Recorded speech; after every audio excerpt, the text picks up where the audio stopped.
Hello and welcome to Views on News. I'm Jawad. Tehami. US President Donald Trump has announced a 90-day pause on already imposed tariffs, saying, let me quote, I have authorized a 90-day pause and a substantially lowered reciprocal tariff during the period of 10%, also effective immediately, unquote. He, however, on the other side, raised further tariffs on the imports from China and has also vowed to further 50% tariffs on goods from China if Beijing didn't retract from already imposed reciprocal 34% of the tariffs. Earlier, China had said it will impose 34% of the reciprocal tariffs on the imports from the US, saying the tariffs from the US side are not in compliance with the international trade rules. Chinese Commerce Ministry now says if the US insists on going its own way, China will fight it to the end. Also, Beijing at the same time has reiterated that it sought dialogue with Washington on this particular issue. We have also seen the European Union had said that it will impose 25% reciprocal tariffs in first of the phases of the countermeasures against the US, later on putting on hold this particular measure because of that 90-day pause that was announced by US President Donald Trump. Also, when we talk about Pakistan, 29% of the tariff was imposed on Pakistan's goods that are intended for the US. And now the Foreign Office spokesperson has said that Pakistan was following the issue of tariff imposition by the US and the recent suspension on imports from most of the countries, unquote. We have also seen Pakistan's government has decided to send a high-level delegation to the US to promote trade relations with the United States of America and also negotiate regarding this 29% tariff on Pakistan's goods to the United States of America. We have also seen a number of important developments when it comes to the United States of America and Pakistan's engagement on the front of economy as well as trade.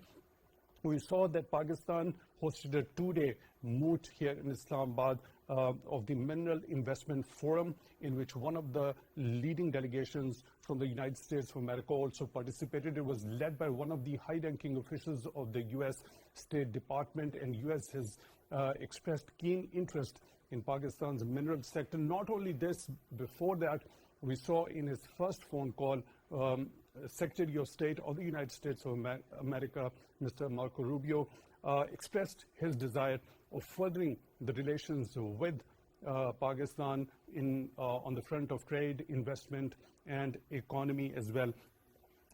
He expressed this particular desire during his phone call with the Deputy Prime Minister and Foreign Minister of Pakistan, Mr. Ishaq Dar. Also, he had emphasized regarding the prospects of the critical minerals and the collaboration between the two countries on this particular front as well. So we'll be talking about this escalating trade war between the US and China in particular. What does this particular pause of 90 days on the part of Donald Trump actually mean? What sort of an impact it is going to have further on the global markets, and also that retaliatory move or the reciprocal move on the part of Beijing, what sort of an impact it is going to have on that particular bilateral trade between the two countries. When we specifically talk about the case of Pakistan, how Pakistan can navigate through this particular 29% of the tariff regime. For all that, we are honored to be joined in the studio by Professor Dr. Abdul Rashid, Director General at International Institute of Islamic Economics at the International Islamic University in Islamabad. Dr. Rashid, thank you very much for your time, for being with us on the show tonight. Really appreciate that. Also in the studio, we are honored to be joined by Dr. Bakir Malik, Foreign Affairs expert. Dr. Malik, thank you very much for your time also for being with us on the show tonight. Really appreciate that. Professor Dr. Abdul Rashid, when we talked about this escalation that is happening, specifically talking about the United States of America and China, of course, the facts point to the fact that the trade war between the two countries is escalating. With this particular vow on the part of US President Donald Trump of imposing further 50% tariffs, that will actually lead to an accumulative of 104% of the increased tariffs on the goods from China. I want your understanding and elaboration regarding as to what are the mechanics of a trade war, what do these tariffs actually signify, how do they work and operate? Thank you for asking this. Before the answering your questions, I just want to actually explain what is the reason and what is the motives behind that. You can see the people who are outside and the analysts who are the outside from the USA. So definitely the first, actually the main the purpose of this opposing this tariff is to reduce the trade deficit. America is facing the trade deficit from, you can say, from long. The second is to generate manufacturing job, and the third that they want to actually enhance their own the production. So these are there.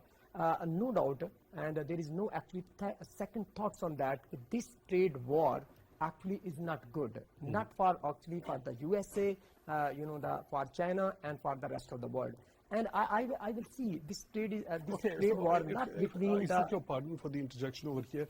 These three important goals or the objectives that you just mentioned, as far as the US perspective is concerned, they seem good in order to reduce the trade deficit, then creating the jobs in manufacturing as well, and also looking forward to their productions.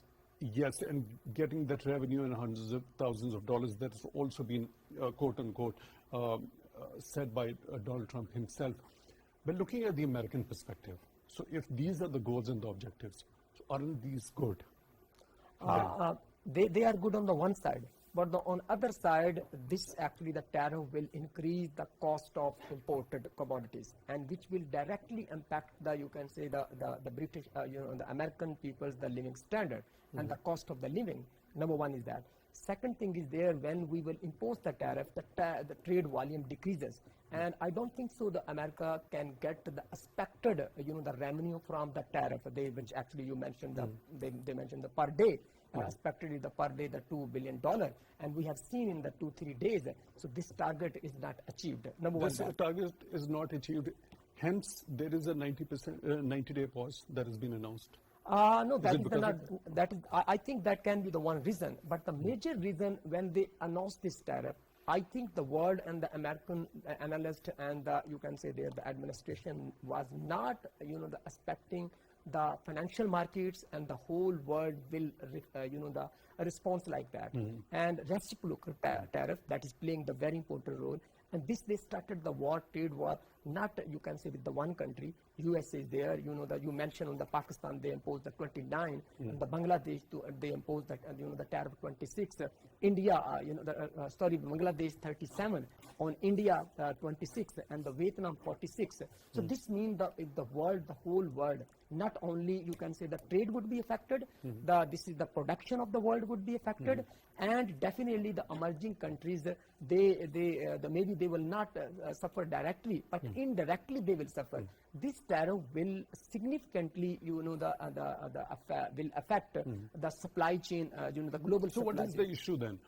What is the issue? Is it altogether wrong to impose tariffs, or is it with that percentage with which these tariffs have been imposed in this particular case? I think this particular case, they may, if they want to protect their U.S. industries, especially the manufacturing industries, and if they are actually want to make some sort of this the trade protection policies, they can do. But imposing the high level tariff, I don't think so can be the justifiable. So this is the one of the big reason. And then starting the trade war, the imposing and creating uncertainty in the international market and the financial markets. We have seen from this the Monday declared the Black Monday in the financial markets. The huge the loss is there. Even the companies the operating and the working in the USA, they cannot afford this especially in the short run. So it is not possible. This is and we actually going for if this will continue the trade war between you can say the largest countries of the world, China and the USA. I want your detailed opinion regarding that, your detailed expert view regarding that as to how this particular trade war.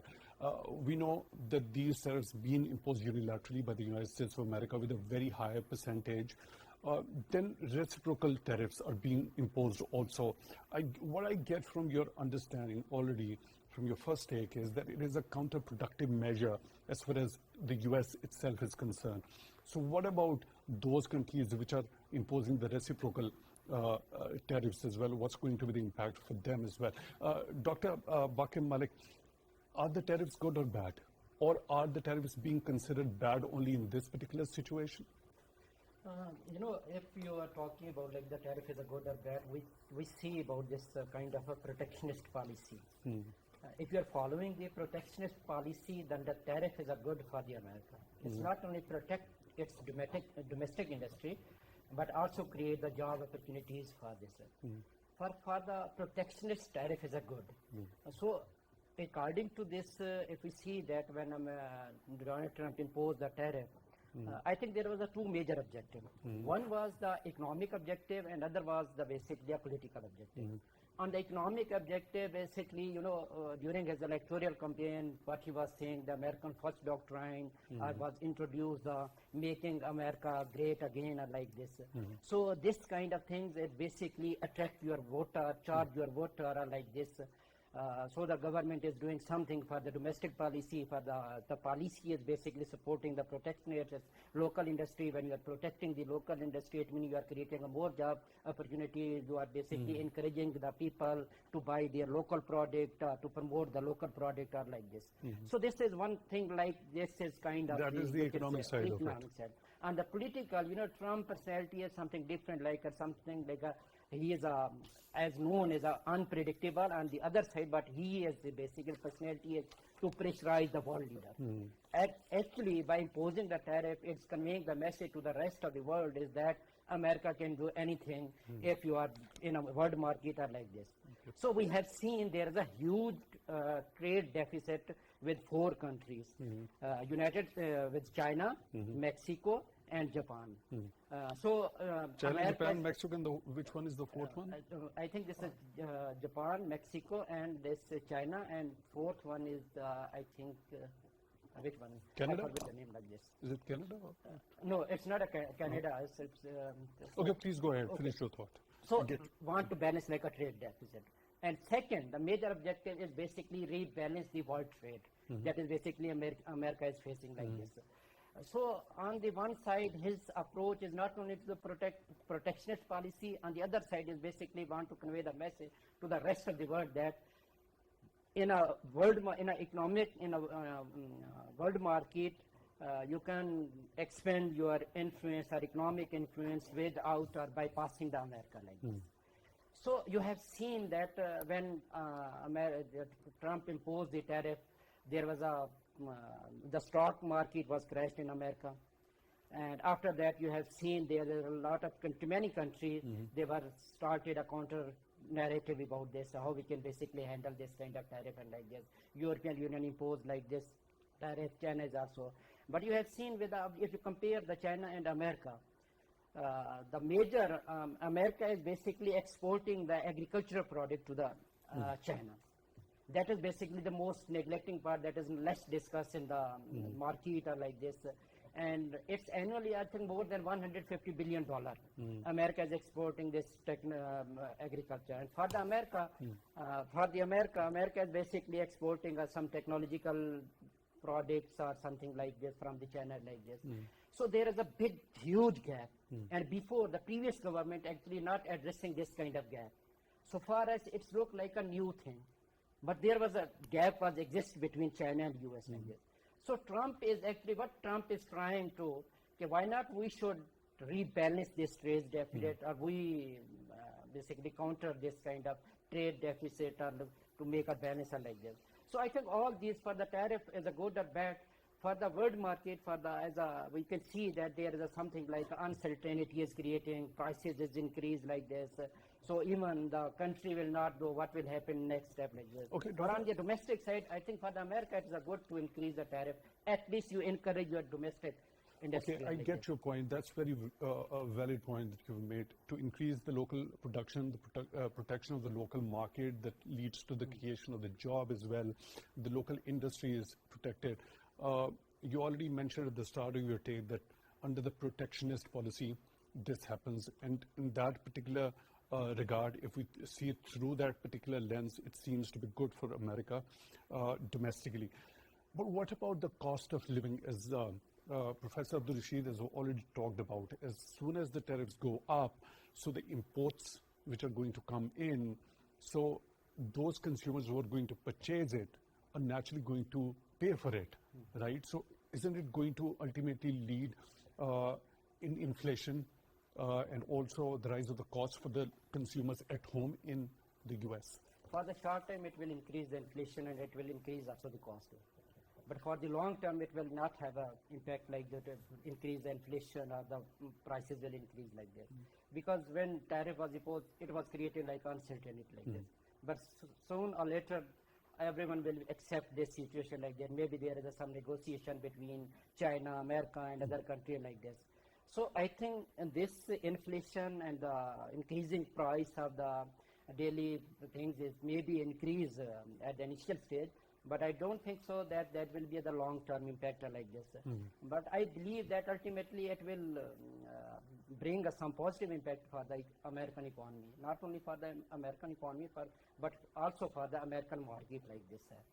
So when Trump took the office, that we have seen that there is a lot of product, or you can say groceries, or a necessary thing that is the prices are basically decreasing, oil prices is decreasing like continuously.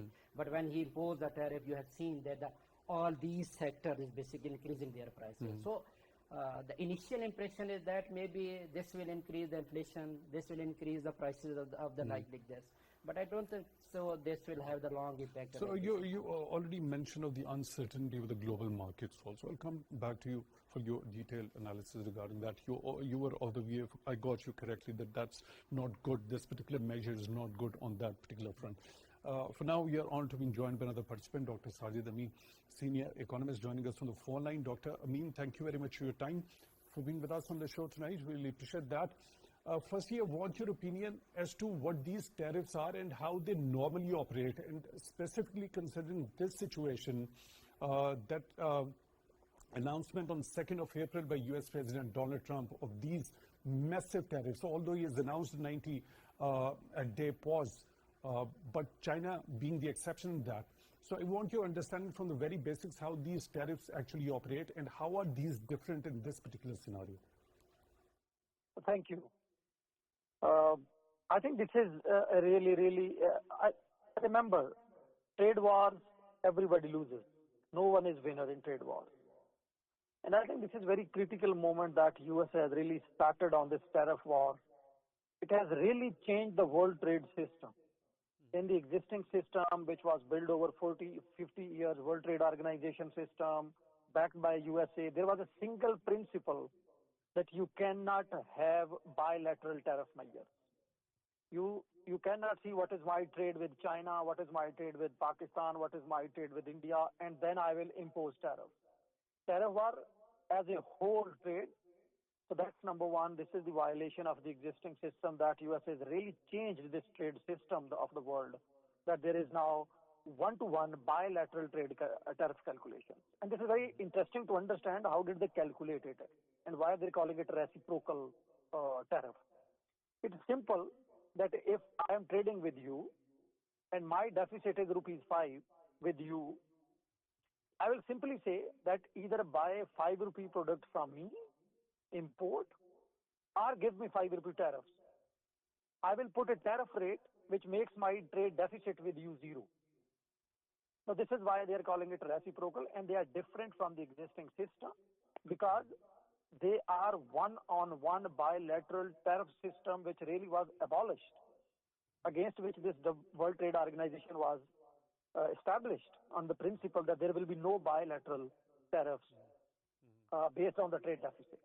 So this is why they are different, number one. Number two, I think this is very, very dangerous for the trade. As an example, I mean, let's say tomorrow Russia can come up with that I have a problem with this deficit with this country, I'll put my tariffs. So USA has set a bad example actually. That can lead to worst outcomes. It's now will be followed because this agreement that no country will impose bilateral tariffs on bilateral deficit basis That has gone now. Any country can come up now. So this is a bad example as well. In the long term, even if US has paused over the tariffs for the 90 days, but number one, it has set already a bad example. People will follow, country will follow it. But if China and USA trade war and tariff war goes on, the world will be going into slowdown. Economies will be slowing down, number one. And that has implication for every country. Be it Pakistan, be it India, be it China, be it every. But most importantly, where our experts are not talking most, it is actually the yields on the bonds are increasing since the tariff is imposed because it has really left the global trade system uncertain. Because existing principles which were set over the 40 years has gone. So there is now panic. And this can lead to financial chaos. And that is the reason that America has actually paused 90 days. It is not because of that there are negotiations or the countries has applied it or there is some good thinking on it. Actually, the problem is that the bond yields in America has been increasing since this tariff was imposed. And this was really expected that if there is no pause on it, there can be a financial crisis which can then expand beyond America. So that is why they have been paused and still China is there. But I believe that if all are paused, but China remains in trade wars, America remains in trade war with China, the global trade system and global economy will slow down. And it has implications for all the world, particularly for the developing countries. So I believe there may be... Very comprehensively explained, Dr. Sajid Amin. I'll hold you for a second over here. In your earlier take, you're of the view that these steps, these measures on the part of the United States of America are the violation of the existing system. As per the rules of the World Trade Organization, there can't be a bilateral reduction of the bilateral, on bilateral terms, the reduction in the trade deficit. Isn't there any sort of a mechanism within the WTO if such type of violation happens and that threatens the global economy, as you have already later on in your take talked of, that if it continues, it will bring the global economy towards a slowdown. So isn't there any mechanism under the rules of the WTO that deals or addresses with any such violations? Unfortunately not, because it was the America actually who was the founding voice in free trade. It was the country USA who really established, strengthened and implemented World Trade Organization's free trade principles, free trade system. Unfortunately, America has so much power in economy. This is roughly the 25% of whole economy of the world. I mean, if there is 100 rupees economy in the global, 25 rupees is only USA. So it is such a big importer, such a big economy, that whatever it decides, that's really very, very difficult to check on. So WTO has no check on it actually, number one. Number two, I think what America is telling, what President Trump is telling is that this is emergency. And the rules for the non-emergency periods don't apply on emergency periods.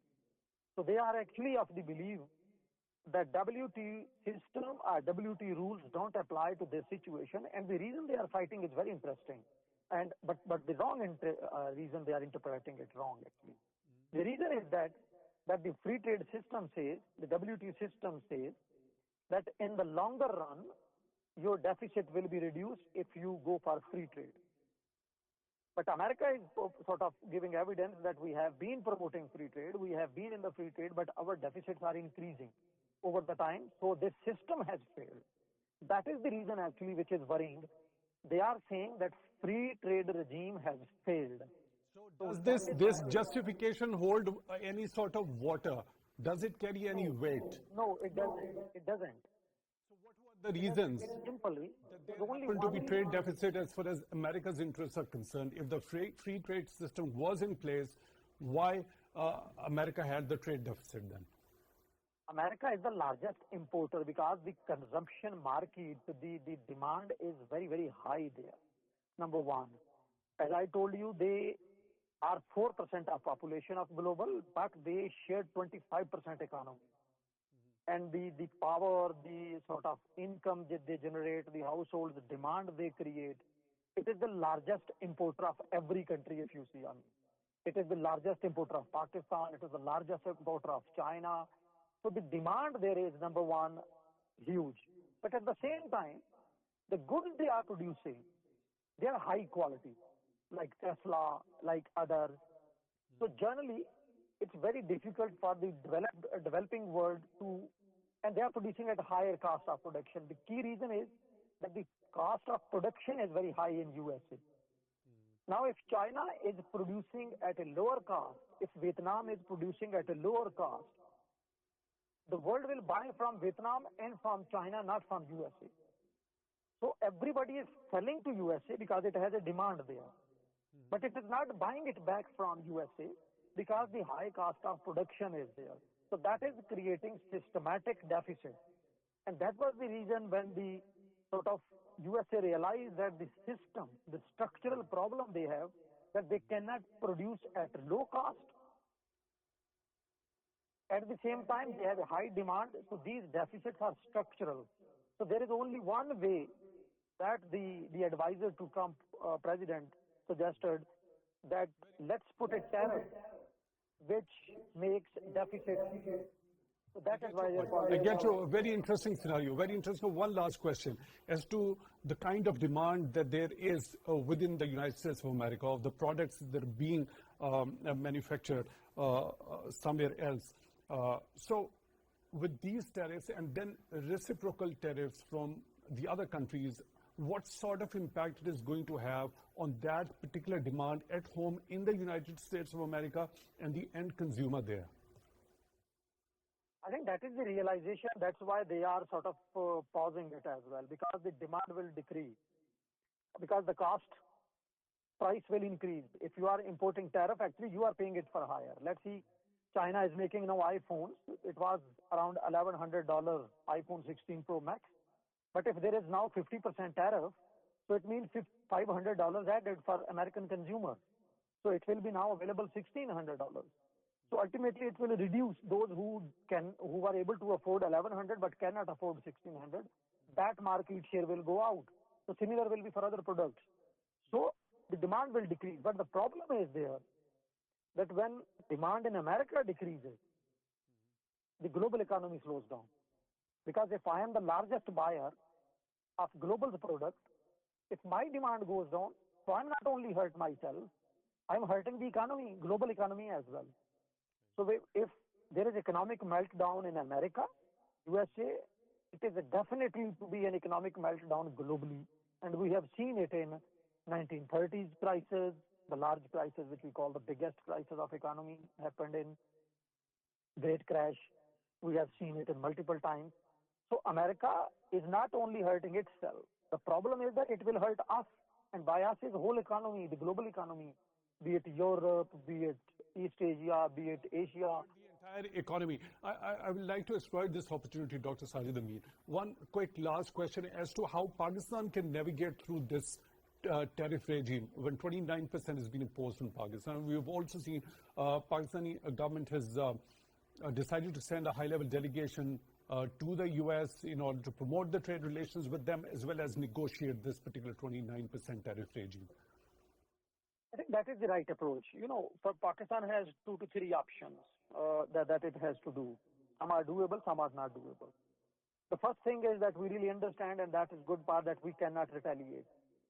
We are so much dependent on USA, not only for trade, for IMF program and for other things, many geopolitical situations. We cannot come into trade war, number one, so we will not retaliate, and that's good decision. We will not be retaliating. So we are not imposing any retaliation tariffs. We will be negotiating, number one. I think government need to do 2 to 3 things. Number one, right now there is a panic and chaos, and we've seen it recently in PSX crash. Exporters are not clear what is the stance of Pakistan. I mean, there is understanding that we will be negotiating. But right now, there should be a clear statement from the government. It should speak to the public. It should speak to the exporters that we have seen Singapore Prime Minister and others actually having a live address to nation, because this is a big issue for the world, not for the time being, onward. So number one, very clear policy statement that we should have. Number two, we should sit on the table. But on the table, the problem is, what are we offering to US? Like if you see in India, India actually got this back to home, and they asked that what are the higher tariff that USA is referring to, that India has put this rate of tariff, so we will also be putting the tariff. And then they got a list of 4 or 5 products that these are the high tariffs. So they suddenly announced that we will be making it 0 tariff. But they can, because they have a free trade agreement with USA.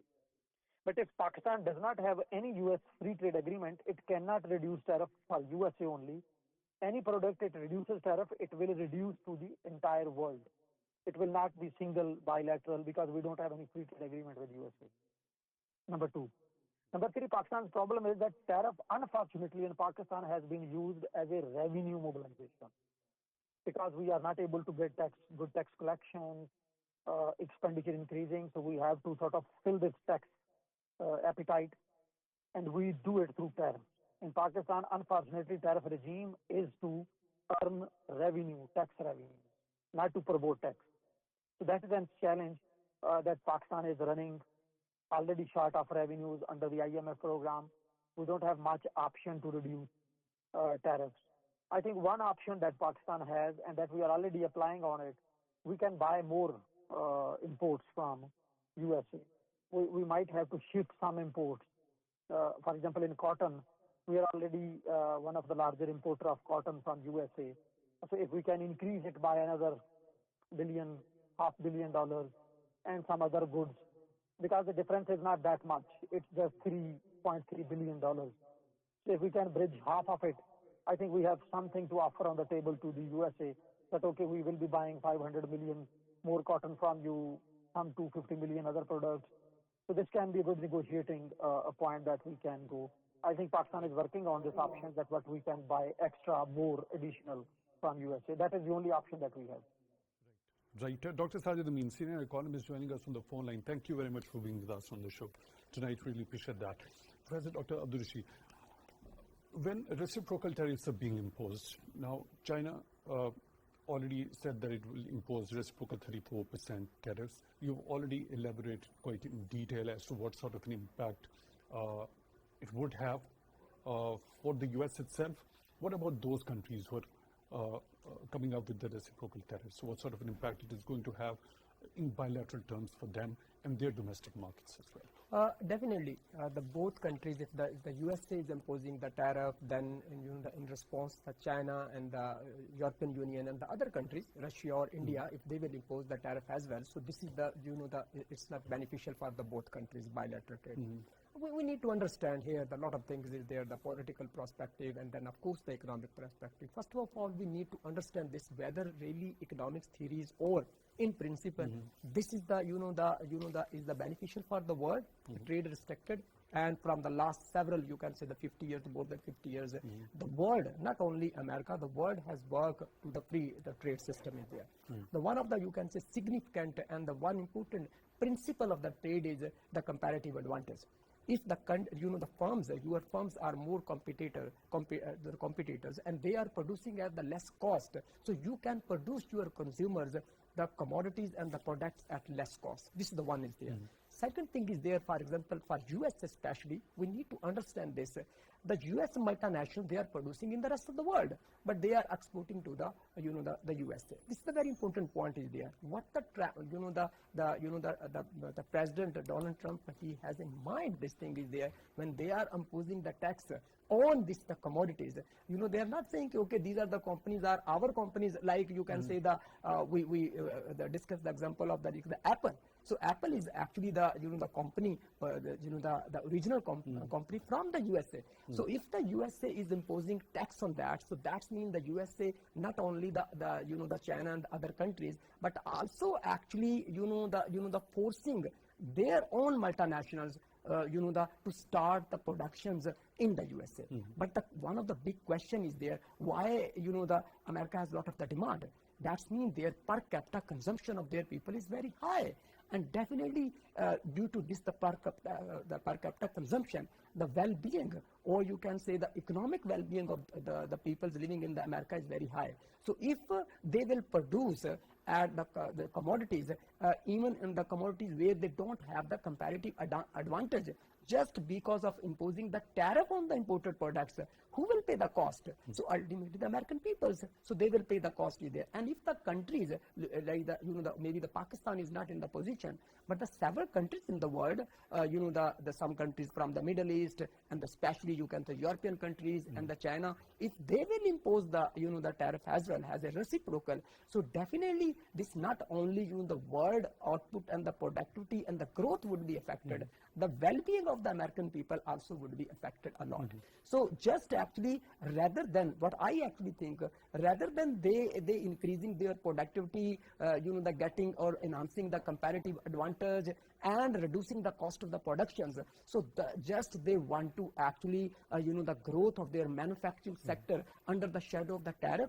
I don't think so. This is the good policy, not for the America or not for the rest of the world. So this will actually create the cost and already created. There was one word which was used by Dr. Saeed, that Americans are considering, the authorities in America at the moment are considering it an emergency situation, right? So if it is in fact to be considered an emergency situation, what could be the alternatives other than this high percentage of tariffs? Definitely, this is the emergency about what we need to understand. No doubt, the American economy is the largest economy, 30 trillion, the size of the economy is there. The China is about the 19 trillion. But the question is, the other countries, you can say the several emerging countries, they are growing at much higher rate as compared to the, the American economies. This is the one of the major reasons. So they actually want to impose their objective to want the tariff, to impose the tariff is one of the objectives, because the country is not growing, and they have some sort of, you can say, the fear in their mind. If this situation will continue over the next like 40 years, 30 years, so other countries actually catch in terms of the volume and the growth. This is the one of the reason. But again, the question is whether this is actually the rational decision. So this giving, you can say, unfortunately, we're short of time. Dr. Malik, now this announcement of 90-day pause, what reasons do you think actually led President Donald Trump to announce that pause? Basically, this politics of tariff is between these four countries. I was mentioning earlier in that America is basically this Mexico, Japan, Germany, and China. Right. So all this is basically depending that how these countries show the counter response against these tariffs are like this. So initially we have seen they show the strong reaction against these tariffs. They said that we will also increase the tariff against this American products and like this. So I think there is something like America or Donald Trump or Trump administration want to settle this kind of thing through a negotiation there. At least as we have a huge trade deficit between these four countries, why not we should minimize, at least should minimize the gap of trade deficit. So we will settle the things like this.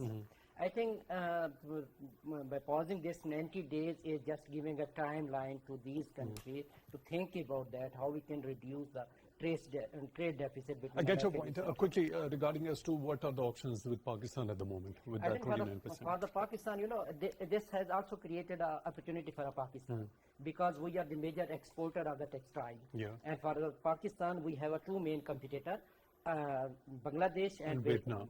And both have more tariff increase as compared to like that. For the India, it is only 26%.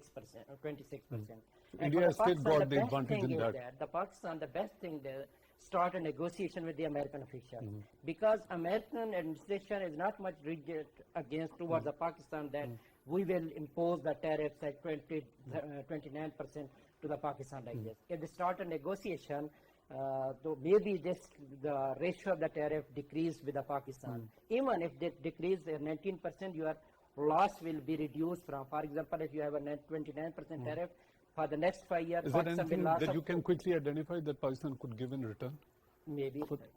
it is possible like that. So, but it all depends on your diplomatic negotiations. Right, Professor Abdul Rashid. Now, a mineral conference was held, the Moot, here in Pakistan, an expression of interest on the part of the Americans in critical minerals, also in this particular mineral sector, one of the key focus sector under the SIFC as well.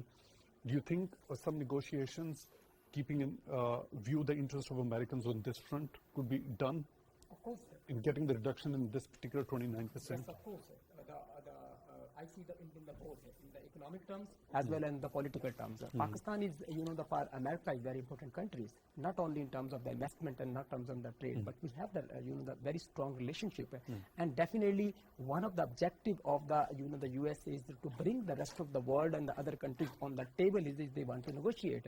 And I am very positive. You're that very Pakistan positive, can Professor get- Dr. Abdul Rashid, Director General, International Institute of Islamic Economics, International Islamic University, Islamabad. Thank you very much for being with us on the show. Dr. Bakir Malik, Foreign Affairs Expert. Dr. Malik, thank you very much for your time, also for being with us on the show tonight. Really appreciate that. With that, we'll come to the end of today's episode. Till the next one, take good care of yourself.